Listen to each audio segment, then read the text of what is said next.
I remember her doing something really sexual on stage and being like, "This is the first time Can't I've say ever that. seen She's that." a mum. Yeah, she is now. Congratulations, Riri, if you watch Congratulations, this. we should say. We're invisible. We're pissed off. We're bored. So maybe that should be our image. It must have been so intense to learn to perform as the Sex Pistols, but how cathartic did it feel getting to perform as wildly as they did? Really exciting. It was great, yeah. And it was quite appropriate for the piece, Yeah. I think, to do them justice. Yeah. I think it needed to be chaotic. And Danny's vision was always that if we performed live, then you would really feel the lumps and bumps of live performance like you're at an actual gig. And I think that's what you have to do with the Sex Pistols, because they were perfectly imperfect. So we had this amazing 3-month band camp, and then every piece of music you see in the show is live. There was no pre-recording, no post-editing. It is what it was on the day, which was pretty cool. It was also good that it was during COVID. I feel like we all had some steam to blow off. Do you know what I mean? Yeah. No. Yeah, just like throwing things around. You guys have got your own band now, though. It's I know. incredible. We keep saying this, but no one will give us a gig. Yeah, Honestly, yeah. nothing. We can't get a deal. I don't know what's going on. The thing is, they'll look cool. They all look cool if they do it. Like, they're effortlessly cool playing their instruments. I feel like I wasn't just doing a conventional singer. You know what I mean? So if I do it, it's going to become some kind of cheesy tribute act. Maybe I need to try and work on my own thing first. Yeah, wear a dress or something. Yeah. You know what I mean? I would pay to see you guys. I would be there. You can count me in. Nice. No, we'll bear that in mind. Thank you. Punk has taken London's youth by storm. The Sex Pistols literally shook this country and people went crazy for them. Do you guys remember who the first artist or band you ever saw live was? Oh yeah, I do remember mine. What was the first thing I saw? Isn't ours the same one? Nah, wait. Wait, it's yours. Wait, go. Rihanna. Same. Oh, fuck. Really? That's terrible. You've got to share it. You've got to share it. Rihanna. That's terrible. Yeah. That's That not is terrible. bad. No, I Bit of do. Riri. I remember her doing something really sexual on stage and being like, "This is the first time Can't I've say ever that. seen She's that." a mum. Yeah, she is now. Congratulations, Riri, if you watch Congratulations, we this. should say. We're But inside like, oh no. Go on. I wish it was someone a bit What was the cooler. first Like thing? I don't know. You're probably going to come up with. I thought no.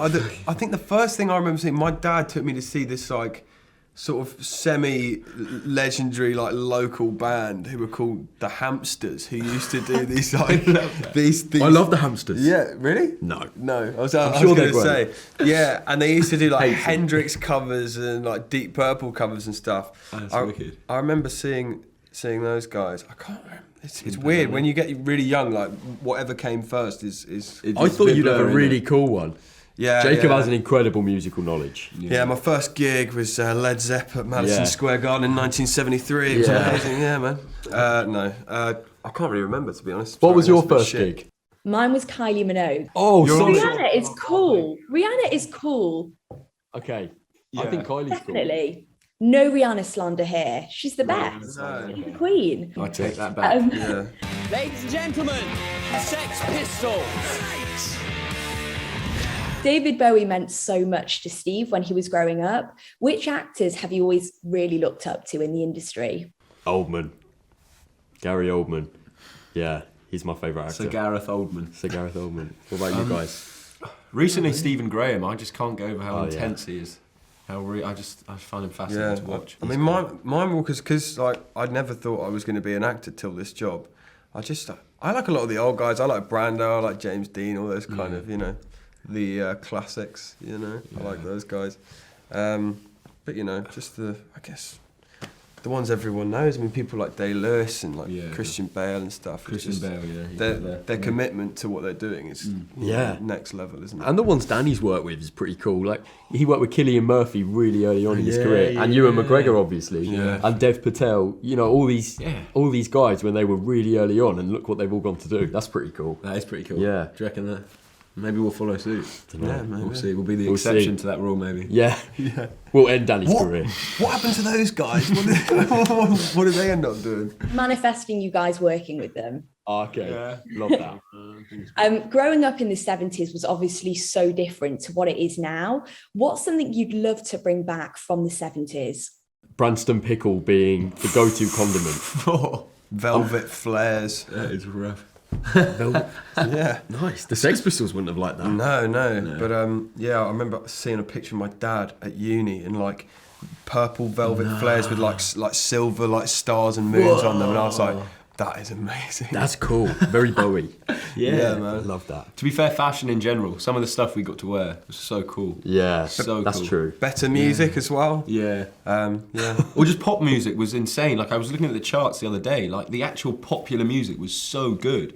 Like it's What was it? weird. What It was sort of like I was looking at 70s. It was like there was a lot of there was just so much Bowie. There was Roxy Music. There was just like That's cool. I was amazed. So much good stuff, especially like the early 70s had some amazing stuff, you know, like 71, there was like so many amazing things released. Because you had people like Neil Young and the Stones were really kind of hitting their stride in the early 70s, and then obviously punk came along. What a decade, man. I went into this not knowing anything about the Sex Pistols, and my mind was honestly blown. What's the craziest thing that you learned about them that really shocked you? I guess that they were manufactured. You know, like if you look at them and what they achieved, it's so impressive. And then you have to look back at the history of it, and you realise that Malcolm picked out these characters just by looking at people that walked into the shop, and he had no idea of their musical capabilities. As you see in the show with like my character, he'd never sung before, and they saw beyond that. They looked at potential and beyond the music, really, because it wasn't all about the music for them. And the idea that Malcolm just saw someone coming into the shop with a ripped up Pink Floyd t-shirt who had written "I Hate" above it, and he was like, "Yeah, that's going to be my front man." And then for 2.5 years, they had this roller coaster and made one of the most influential albums ever. That's what blew me away. For me, it was how young they were when it happened. Like I can't believe it. Like they were younger than us, probably my age to be honest. When they were taking off, that's nuts. And Nancy was 20 when she died. Sid was 21. That's just wrapping my head around that was like it was mind blowing. Hits Radio.